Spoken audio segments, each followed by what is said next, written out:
Olá, pessoal, bem-vindos a mais um episódio do podcast Economia para Todas.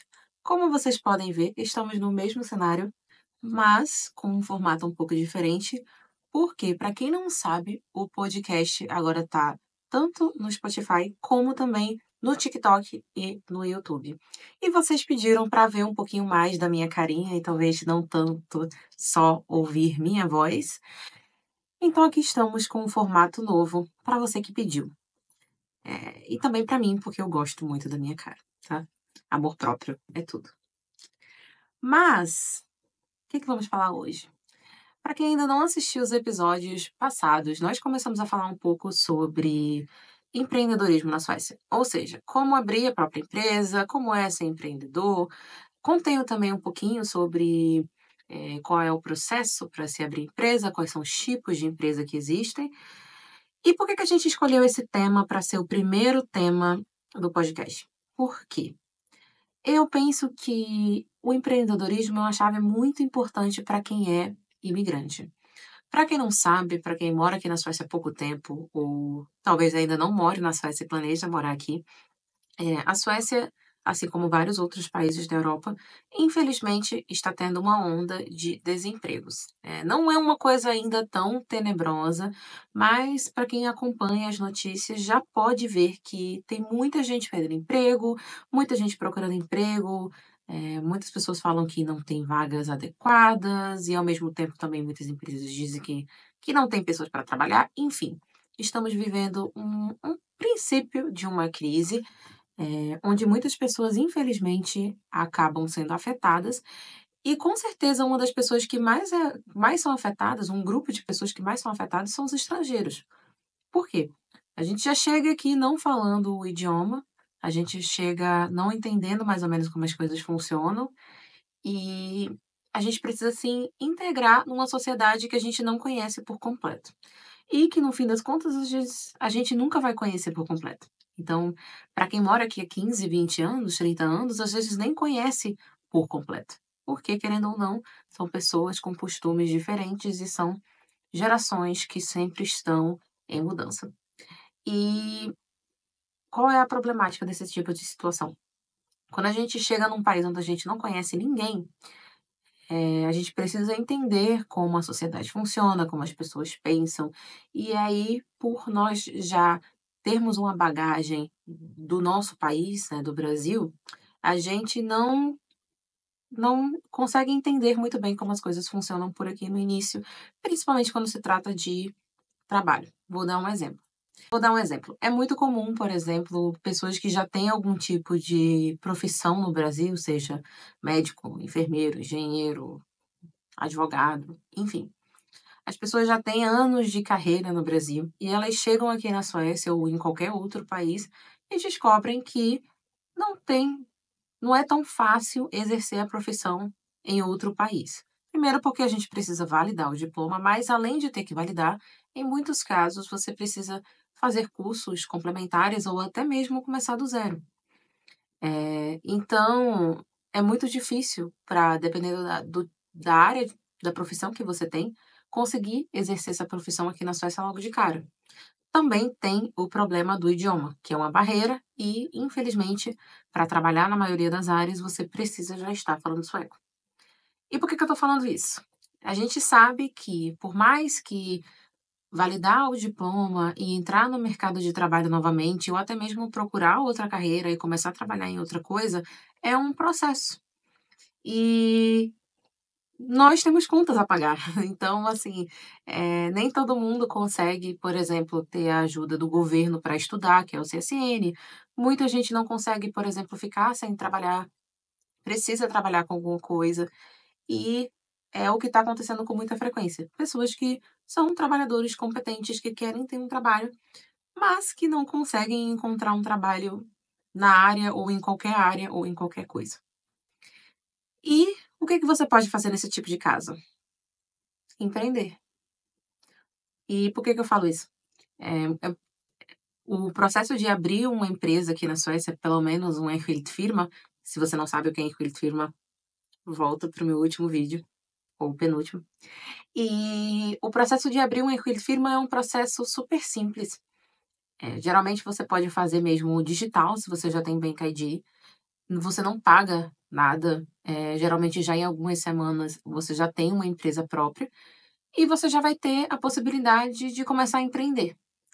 E aí você se pergunta: empreender fazer o quê? O que você quiser.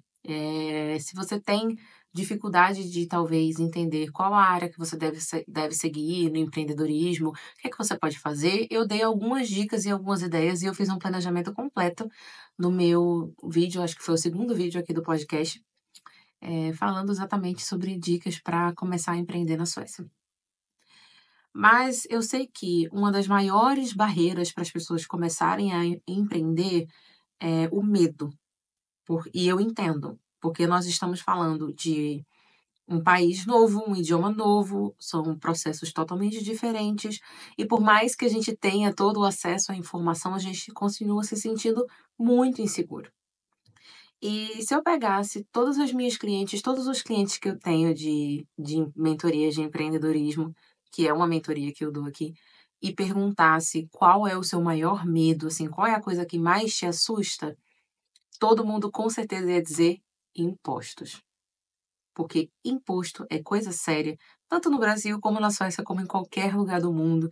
E aqui a gente tem muito medo de não pagar imposto, principalmente quando se trata de empresa, porque se você não paga o imposto na empresa, você pode ter sérias consequências com a Receita Federal daqui, né, que é o Skatteverket, e por isso que é muito importante a gente entender como os impostos funcionam mesmo se você ainda não abriu sua empresa, é sempre bom você já estar informado antes de começar. E é sobre isso que a gente vai falar no episódio de hoje. Eu sei que foi uma introdução longuíssima para falar sobre imposto, mas eu quero que vocês entendam um conceito e como é importante a gente sempre procurar a nossa independência financeira, porque a gente sabe que ser imigrante não é fácil. E a gente quer poder ter a nossa possibilidade de trabalhar, de ter o nosso dinheiro, de ajudar nosso parceiro, nossa parceira, poder mandar dinheiro para nossa família no Brasil, comprar as coisas que a gente quer comprar. Eh, eu sei que a realidade das pessoas são muito diferentes. Algumas pessoas conseguem vir para cá e ter um parceiro ou uma parceira que consegue ajudar financeiramente, mas nem todo mundo tem esse privilégio. E, portanto, eu estou aqui para abraçar todo mundo e segurar a mão de cada um e fazer isso dar certo. Então vamos lá? Vamos lá. Já começa pegando papel e caneta e anotando, porque hoje é aula séria, assunto impostos. Bom, tá preparado? Não durma. Não coloque esse podcast para dormir, porque ele é importante, tá? O que que acontece? Primeiramente, quando a gente tem uma empresa própria, o valor de imposto que a gente vai pagar varia muito de tipos de empresa. Hoje eu vou tratar apenas do Enquilid Firma, que é o nosso MEI, né, que é a empresa simples no caso. E por quê? Porque os impostos são os mesmos, tanto para quem tem Enquilid Firma como para uma pessoa privada. E por que isso acontece? O imposto, a taxação do imposto do Enquilid Firma, ela é a mesma para uma pessoa privada, porque o Enquilid Firma nada mais é do que uma extensão do seu eu privado para uma pessoa jurídica, ou seja, uma empresa. Isso muda em outros tipos de empresa, porque em outros tipos de empresa, como o Aktiebolag, o Handelsbolag ou Kommanditbolag, a empresa vira uma pessoa jurídica por si só. E isso, faz toda a diferença, por exemplo, na hora da declaração, na hora dos impostos ou até mesmo na responsabilidade financeira que a empresa tem que a gente tem, né, sobre essa empresa. Mas isso muda quando se trata de um Erhalt Firma, porque, o Erhalt Firma, ele nada mais é do que você como pessoa jurídica. Então, a empresa vai estar ligada ao seu Person Number e você vai ter o eu físico e o eu jurídico. Tanto é que a declaração é feita no mesmo lugar. Você pode enviar a declaração privada também junto com a declaração, da empresa. E todo o sistema ele é muito simples, justamente que é para poder facilitar você de ser um microempreendedor. E como é que funcionam esses impostos? Para quem não lembra do nosso último episódio ou ainda não assistiu, vai assistir. Nós falamos um pouco sobre como é que funciona a taxação de uma empresa. E isso vale, na verdade, para qualquer tipo de empresa, mas aqui a gente vai falar só sobre incluir firma. O que acontece? Eita, cortar aqui. O que acontece? Nós temos os ganhos da empresa, ou seja, tudo que você faturou, tudo que você vendeu, os produtos, os serviços, enfim. A gente pega esse faturamento, esses gastos, esses ganhos, na verdade, e a gente subtrai os gastos, que são os gastos da empresa. Então, nós temos os ganhos menos os gastos, que dá o lucro. E é em cima desse lucro que a gente paga imposto. Então, nesse caso, no Enquilde Firma, nós pagamos a mesma taxação de imposto que a gente pagaria para uma pessoa normal, que é o Kommunalskatt, que é o imposto da comuna que varia de cidade para cidade. Se você trabalha aqui na Suécia e pegar a sua última folha de pagamento, você provavelmente vai ver uma porcentagem de imposto, que geralmente varia entre 29% a 33%, 34%. Esse imposto é o imposto da comuna e ele varia de comuna para comuna, então por isso que em alguns lugares vai ter um imposto um pouco mais baixo. E é em cima desse lucro que você calcula esse imposto. Ao mesmo tempo, caso você seja uma pessoa privada que trabalha para uma empresa, por exemplo, é em cima desse imposto que o seu salário vai ser taxado. Então, se nós temos, por exemplo, vamos supor, 30% de imposto num lucro de, vamos supor, 30 mil coroas, nós sabemos que nós vamos pagar cerca de 10 mil de imposto. Pode parecer muito imposto, mas se você for parar para pensar, esse imposto, nesse imposto também é calculado o seu egenavgifter. Não sei se vocês lembram do episódio passado, que é nada mais do que a taxação do empregador, quando nós somos os nossos próprios empregadores. Calma, vou te explicar para não ficar confuso. Quando a gente trabalha para uma empresa, por exemplo, se eu trabalho para uma empresa, essa empresa ela paga uma taxa em cima do meu salário, que é o Arbetsgivaravgifter. Em português seria a taxa do empregador. E essa taxa do empregador é o que a gente usa para contribuir para a nossa segurança social, ou seja, para a aposentadoria do governo. E isso é muito importante porque, querendo ou não, quanto mais a gente está trabalhando, quanto mais a gente está pagando imposto, mais a gente está contribuindo para a nossa aposentadoria do governo. E isso é muito importante, principalmente para quem é estrangeiro e precisa começar a contribuir para poder ter uma aposentadoria aqui. E o que acontece? Se você tem, né, essa taxa do empregador, não é você trabalha para uma empresa, não é você que paga essa taxa. Quem paga é a empresa que você trabalha, então não é nada que você precisa se preocupar. Mas se você tem uma empresa própria, no caso, uma firma, você paga as suas próprias taxas, ou seja, você faz a sua própria contribuição para a sua aposentadoria do governo. E isso é o que a gente chama em sueco de egenavgifter. E esse egenavgift ele é baseado caso você for tirar um salário próprio da sua empresa. Lembrando que todo lucro que fica no firma é da empresa, ou seja, da pessoa jurídica. Se você decidir tirar dinheiro dessa empresa e passar para a sua pessoa física, isso nada mais é do que um salário para você mesmo e, portanto, em cima disso, você precisa pagar as taxas do empregador, que aqui no caso são os egenavgifter. Além do imposto municipal, que é o imposto da comuna, né, que varia entre 29% e 33%, nós temos também o imposto estadual. E esse não é tão comum a gente ver, a não ser que você tenha um salário que seja mais de 50 mil por mês. Esse imposto ele é calculado acima de um certo teto. Esse teto ele vai mudando todos os anos e esse ano o teto é de 51 mil coroas antes dos impostos. Ou seja, se você ganha mais de 51 mil, por exemplo, vamos supor que você ganhe 55 mil por mês, você vai pagar o imposto da comuna até os 51 mil, que é o teto, e a diferença entre o seu salário e o teto, você vai pagar um extra de 20%. E esse extra, ele também já é calculado automaticamente se você tem um trabalho, ou seja, a sua empresa faz esse cálculo para você. E isso é uma das razões pelas quais as pessoas acabam recebendo ou tendo que pagar imposto de volta, principalmente tendo que pagar imposto de volta. E por que que isso acontece? Se você tem, um emprego, a sua empresa vai saber exatamente o quanto você está recebendo todo mês.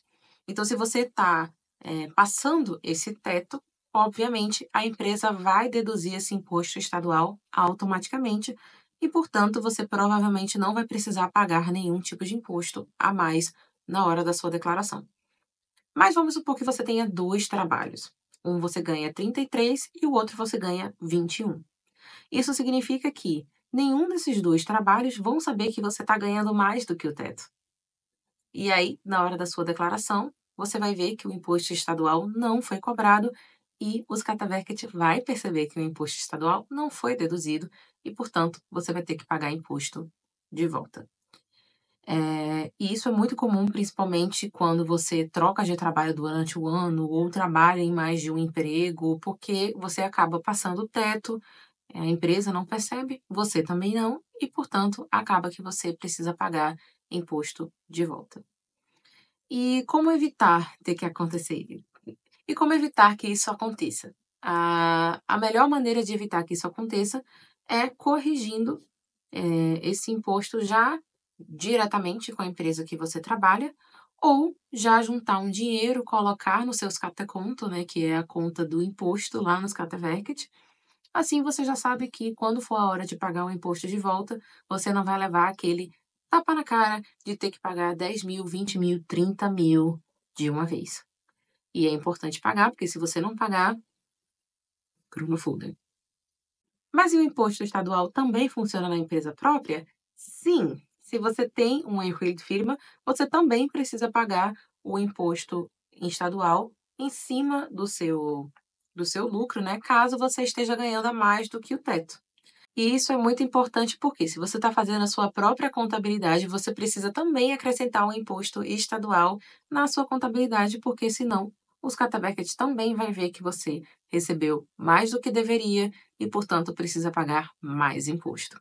A outra pergunta que as pessoas me fazem muito é: Mirela, como é que esse povo recebe tanto dinheiro de volta do imposto? Eu não entendo porque eu nunca consigo receber tanto dinheiro como as pessoas recebem. E eu vou te explicar o porquê muita gente recebe imposto de volta. Obviamente, não tem como a gente saber exatamente por que você está recebendo de volta ou não, mas o motivo mais comum é porque você pagou mais imposto do que deveria. Isso acontece, por exemplo, se você mora em um bairro, uma comuna, e aí depois de um tempo você se muda para outra comuna, onde o imposto é um pouco mais alto. E por que que isso acontece? O imposto da comuna, ele é calculado a partir do lugar que você estava residindo em novembro do ano anterior. Ou seja, quando você for fazer a sua declaração de 2024, que é, no caso, no ano que vem, os Skatteverket vai levar em consideração onde você estava morando em novembro de 2023. Então, vamos supor que você mora numa comuna, você morava, né, em novembro de 2023 numa comuna onde a taxação era de 30%. Só que aí, depois disso, durante 2024, você se mudou para outra comuna, e essa comuna tinha 33%. Então, obviamente, o seu empregador vai estar taxando o seu salário a partir da comuna que você está morando agora, mas os Skatteverket vai levar em consideração a comuna que você morou no ano anterior. Ou seja, você vai estar pagando mais imposto do que você deveria e, portanto, o Skatteverket vai te devolver o imposto a mais que você pagou. Isso também vale ao contrário, ou seja, se você morava num lugar onde o imposto era menor, era maior no caso, e depois foi se mudar para um lugar que o imposto era menor, o Skatteverket vai levar em consideração o imposto maior e, portanto, você vai precisar pagar mais do que você pagou. Outro motivo pelo qual as pessoas acabam sempre recebendo dinheiro de volta são os juros. Se você tem algum tipo de empréstimo, cartão de crédito, empréstimo pessoal, enfim, qualquer coisa que você paga juros, você tem direito a ser ressarcido pelos juros que você pagou. Isso é uma dedução que é feita em cima dos juros que você pagou durante o ano na sua declaração de imposto de renda. Isso significa que, se você pagou muitos juros durante o ano, você pode sim receber um bom dinheiro de volta já que é feita essa dedução direto na sua folha de pagamento. Por isso é muito comum as pessoas receberem bastante dinheiro e não saber de onde vem. Vem dos seus juros. Antes da gente encerrar esse episódio, eu queria falar brevemente sobre como é que funciona o imposto nos outros tipos de empresa. A gente falou aqui sobre o Equity Firma, que o imposto é calculado com o mesmo imposto que você é como pessoa privada. Mas aí, como é que funciona o imposto dessas outras empresas? Essas outras empresas, elas têm um outro tipo de taxação. E caso você for, por exemplo, tirar um salário para você mesmo, existem duas possibilidades. Vamos falar, por exemplo, do Aktiebolag, que é, no caso, a companhia limitada. No Aktiebolag, ou companhia limitada, a gente tem os acionistas, né, que são os donos da empresa. E caso você tenha um Aktiebolag sozinho, provavelmente o único acionista vai ser você mesmo. E o que acontece quando a gente tem ações em uma empresa e essa empresa vai muito bem e a gente quer tirar o dividendo? Nós recebemos um dinheiro, que é o dividendo, baseado no lucro que essa empresa teve durante o ano. Então, existem duas possibilidades de você tirar dinheiro dessa empresa para você mesmo, né? Para o seu, a sua conta pessoal. Primeiramente, é você fazendo um saque como com um dividendo, que aí nesse caso você paga 21% em cima desse dividendo que você vai receber, ou você pode se contratar como funcionário da sua própria empresa. Isso significa que a empresa, né, no caso, não você, porque agora nós temos uma diferença entre você e a empresa, são duas pessoas distintas. A sua empresa vai estar pagando um salário para você e também fazendo as suas próprias contribuições para, por exemplo, a segurança social, assim do mesmo jeito como você faria se você estivesse sendo contratado por outra empresa. E se você está se perguntando qual é mais vantajoso, abrir um Equity Firma ou um Aktiebolag, eu já te respondi essa pergunta também nos meus últimos episódios aqui sobre empresa própria na Suécia. Mas, para quem não se lembra, ou só para refrescar sua memória, um equity firma é muito bom para quem é microempreendedor e está começando, porque você não tem gastos, você vai simplesmente abrir uma empresa e ter uma possibilidade de faturar clientes e declarar normalmente. Além de você não ter gastos, o processo também é muito mais rápido. Mas existe, obviamente, essa junção da pessoa física com a pessoa jurídica e você tem responsabilidades financeiras diretas com essa empresa. Já um Aktiebolag, que é a companhia limitada, você precisa poder abrir essa empresa seguindo os processos que são obrigatórios pelos Skatteverket, e um deles é pedindo um Banking-Tig, comprovando, né, que você fez o depósito de 25 mil do capital inicial da empresa, e esses 25 mil são obrigatórios, ou seja, você precisa ter 25 mil guardados nessa conta da empresa e fechados, e esse dinheiro não pode sair de lá. E além disso, existem outros processos que precisam ser feitos para a abertura da empresa, mas, obviamente, a vantagem dela é que existe a separação de você com a empresa, porque a empresa é uma pessoa jurídica só, e assim você não tem nenhum tipo de dor de cabeça, por exemplo, caso aconteça alguma coisa com a empresa, já que você não tem nenhum tipo de responsabilidade financeira direta com ela. E se você está se perguntando, Mirela, como é que eu faço para declarar? Como é que eu declaro os meus bens da empresa? Como é que eu declaro o que eu ganhei no Brasil? Não se preocupe, porque a gente vai ter um episódio especial sobre declaração que vai ser o nosso próximo episódio. E se você gostou, não deixe de compartilhar com todo mundo que você conhece, que mora na Suécia também, que quer aprender mais sobre a vida na Suécia, imposto, declaração. Não vai ser só isso, a gente vai falar de muita coisa interessante. E também, muito em breve, nós vamos começar a ter os nossos primeiros convidados. Então, fica de olho também no Instagram, que lá eu vou lançar muita coisa sobre os próximos vídeos, oportunidade para você deixar suas perguntas, as suas dúvidas, ou contar a sua história. Então, segue lá no Instagram, @economia para todas. Me segue no TikTok, no YouTube, no Spotify. Não sei em qual plataforma você está ouvindo isso, mas a gente se vê no nosso próximo episódio. Um beijo e até a próxima.